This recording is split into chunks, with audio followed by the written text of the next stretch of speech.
আমরা সবাই মনে করি সূরা ইউসুফ মানে হচ্ছে ইউসুফ জুলাইখার প্রেম কাহিনী, আমরা এটাই মনে করি। সূরা ইউসুফকে আল্লাহ পাক সবচেয়ে শ্রেষ্ঠ উপন্যাস বলেছেন, আহসানুল কসাস। একটু গভীরভাবে পড়ে দেখবেন অর্থগুলো। এটা ইউসুফ জুলাইখার প্রেম কাহিনী নয়, এটা ইউসুফ আলাইহিস সালামের সাথে তার বাবার মহব্বতের কাহিনী। এটা পিতা আর সন্তানের মহব্বতের কাহিনী। এত মহব্বত যে সন্তান 20 বছর আগে হারিয়ে গেছে, যে সন্তান কূপ থেকে রাজপ্রাসাদে, রাজপ্রাসাদ থেকে জেলখানায়, জেলখানা থেকে আবার মিশরের গভর্নমেন্ট মানে পলিটিক্যাল পাওয়ার এসেছেন।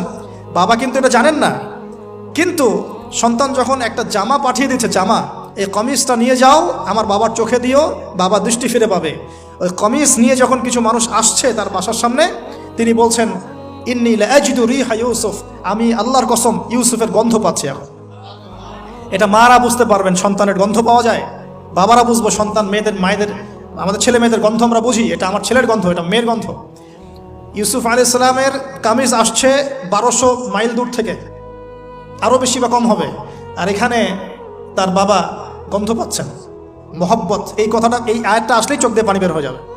ইন্নী লাআজিদু রিহা ইউসুফ, আমি ইউসুফের গন্ধ পাচ্ছি। আর মানুষ বলছে আপনি পাগল হয়ে গেছেন, কতদিন আগে ইউসুফ চলে গেল, আপনি ইউসুফের কথা বলতে বলতে বলতে বলতে চোখ অন্ধ করে ফেললেন কাঁদতে কাঁদতে, এখন বলছেন যে ইউসুফের গন্ধ পাচ্ছেন।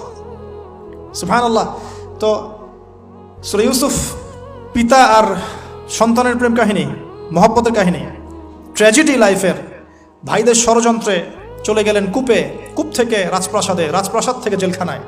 জেনার আহ্বান করছে তাকে, তিনি বলছেন মাআযাল্লাহ, আমি আল্লাহর কাছে আশ্রয় প্রার্থনা করছি।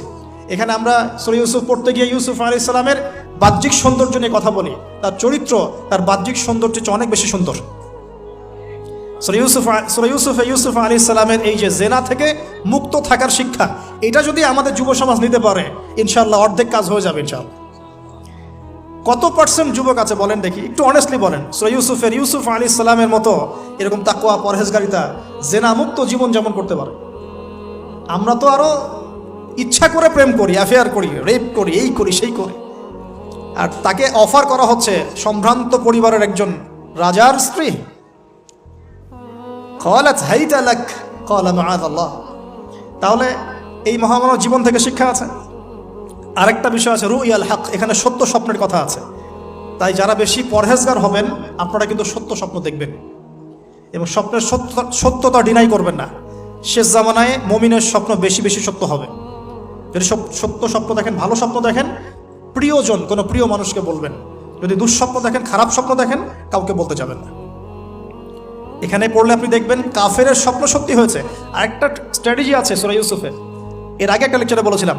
ইউসুফ আলাইহিস সালাম এমন অর্থনৈতিক পরিকল্পনা গ্রহণ করেছিলেন যার ফলশ্রুতিতে মিশরের লক্ষ লক্ষ মানুষ দুর্ভিক্ষ থেকে বেঁচে গেছে। সুবহানাল্লাহ।